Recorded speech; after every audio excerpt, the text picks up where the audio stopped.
Earth signs, tignan po natin ano yung mensahe para sa iyo ngayong araw. Keep in mind po na ito ay general reading lamang, so hindi po lahat ay makaka-relate. So be open-minded. Sa mga hindi pa po nakasubscribe dito sa ating channel, please subscribe na po kayo. And palike na din po ng ating video. At sa mga nais pong mag-avail ng ating private readings ng ating Evil Eye Amulet Necklace at ng ating Tears Bracelet, makikita nyo po yung link sa description box. Tarot Intentions by Aliana Reyes. Tignan natin ano po ang mensahe. We have flying. So ayan, meron ba dito arise and see a higher point of view.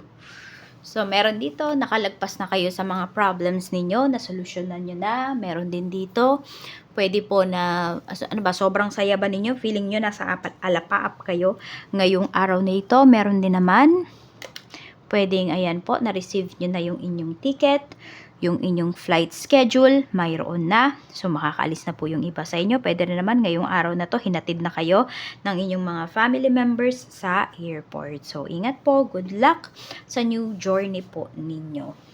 Meron din, pwedeng pauwi naman kayo. Yan. So, pwedeng, meron naman dito, mag-for good na kayo sa Pinas. Tingnan natin ano po ang mensahe, spirit guide, mensahe po natin kay Earth Signs. Ayan.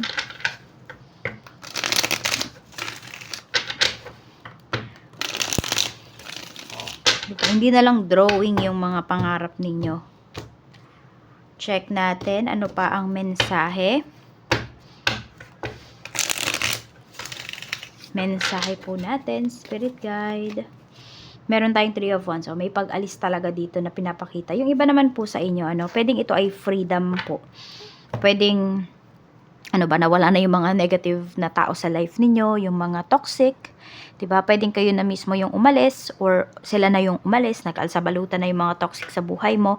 So, masaya po kayo dito kasi meron na kayong kalayaan. Ayan, you have freedom. Pwede rin na meron dito, nakalipat na kayo ng bahay, nagsolo na po yung iba sa inyo. We have 8 of Wands. Ayan na, may pag-travel and relocation talaga na pinapakita dito. Ang ganda po nung inyong energy. Very positive talaga siya. Earth signs. We have 3 of Pentacles. Some of you because of work. Ayan po. Because of work, pwedeng lilipat na kayo ng bahay. Lilipat na kayo ng location. We have Queen of Pentacles at mas makakapag-ipon na yung iba sa inyo kasi nga pwedeng yung mga toxic na sinasabi natin kanina is pwedeng family mo yon. So pwedeng iba sa inyo, kinat nyo na yung pwedeng ties with them, kinat nyo na yung pagsusustento kasi pwedeng meron dito umabuso na po talaga sa inyo. We have Queen of Pentacles. Hindi ko alam kung yung iba sa inyo may mother issues kayo dito or father issues, ganyan. Hindi ko alam kung toxic ba yung mother mo. Pero ayan po, oh, parang sinusumbatan niya kasi may nanunumbat sa inyo dito, Earth signs eh. We have 9 of Cups. Pero kasi yun, yung iba sa inyo, walang makakasira nung kasiyahan ninyo. Yung kasiyahan na nararamdaman nyo ngayon. Yung iba sa inyo, pwedeng magbibigay pa rin po kayo ha. Pero hindi na katulad ng dati. Meron ng limitations. Hindi na katulad na magsabi lang sila dati na may problema. Kahit simpleng problema, sinasabi pa sa'yo. Ngayon, yung iba po sa inyo ay medyo, ano na kayo dyan, you know, nakataas na yung kamay ninyo. Parang, ay, hindi mo na ako makikialam.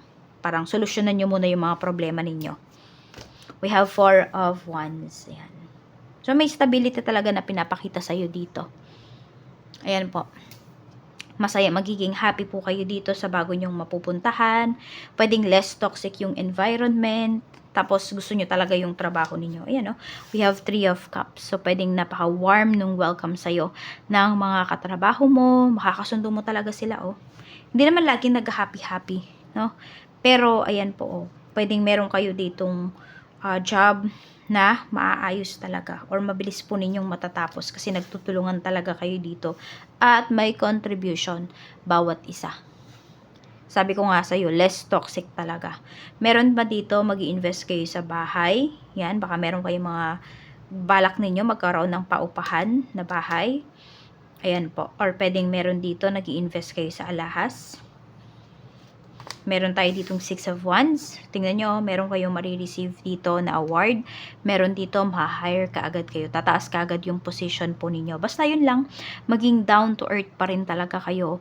Keep your feet off the ground, earth signs, kasi mabilis po yung progress dito sa mga plano mo ngayon, sa trabaho mo. Basta, simula nung tinanggal mo yung mga toxic sa life mo.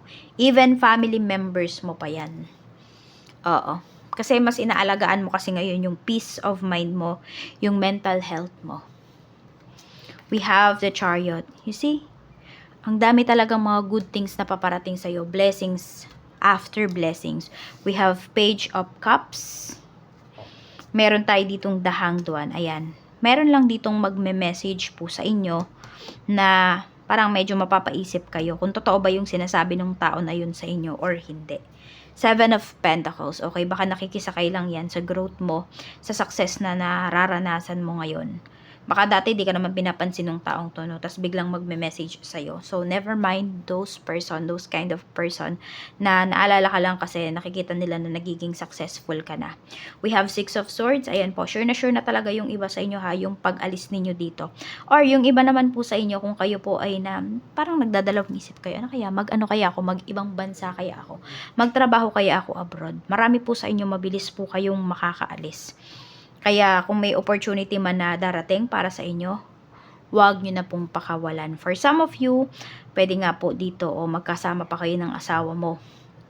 Meron dito kung naglalakad na kayo ng mga papers ninyo, mga visas, or ano ba, spouse visa ba yan, or ano bang visa yan, or petition na ba kayo for residency, ganyan, citizenship ng asawa mo. Ayan po, mabilis lang din talaga siya. Napaka-smooth po ng galaw, no? Ng inyong sitwasyon ngayon, ng inyong kapalaran, earth signs. Kaya grab nyo yung mga opportunities na to, wag nyo na talagang sayangin. Ayan o, magiging masaya kayo dito sa mga investments ninyo, sa mga na-acquire po ninyo, minsan, ng pera po ninyo, yun. Hindi kasi talaga siya nasasayang. Tapos, meron din dito, pwedeng may mga bibisita po sa inyo. Yan. More on, ano lang to, konting salo-salo lang naman. Hindi naman kayo sobrang mapapagastos. Tingnan natin ano pa yung mensahe. Okay. Tingnan natin ano pa yung mensahe, Spirit Guide. Yung iba po sa inyo, no? Kung nafe-feel ninyo ngayon naman, earth signs, dyan sa kinalalagyan po ninyo. Bakit ganun?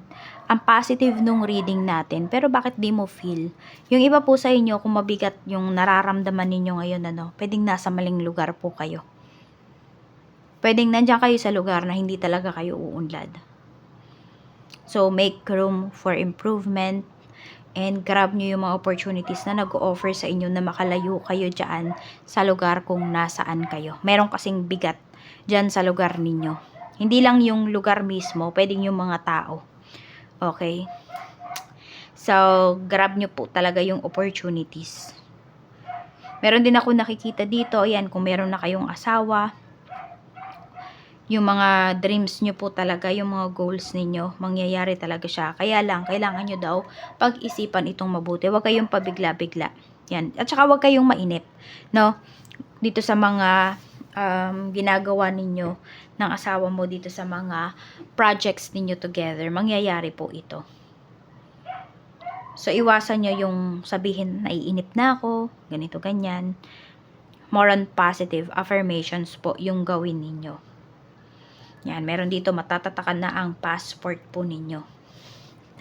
So, ayan, baka din meron dito, kumuha naman kayo ng passport, nagpagawa kayo.